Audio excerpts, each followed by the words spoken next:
মসজিদ আমি করেছি, আমি কেন জাহান্নামে যাব? আল্লাহ বলবে, না, তুমি দান করেছিলে এই জন্য যে লোকজন তোমার দানশীল বলবে, দানবীর বলবে, আদম তাই বলবে, ওটা তো তোমাকে বলা হয়েছে, জাহান্নামে যাও, আমার কাছে কি চাও? Go to the hell fire. সেদিন আল্লাহ তাআলা অনেক আলেমকে ডাকবেন, অনেক দাঈদেরকে ডাকবেন, অনেক দুআত ইলাল্লাহদের তিনি ডাকবেন।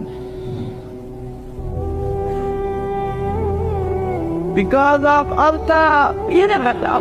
But then, Allah will out. And then, Allah will out. সেদিন অনেক দুআত ইলাল্লাহদেরকে ডেকে আল্লাহ বলবেন যে তুমিও জাহান্নামে যাবে। সে বলবে, আল্লাহ কেন? আমি মানুষকে কোরআন শিখিয়েছি, আমি মানুষকে হাদিস শিখিয়েছি,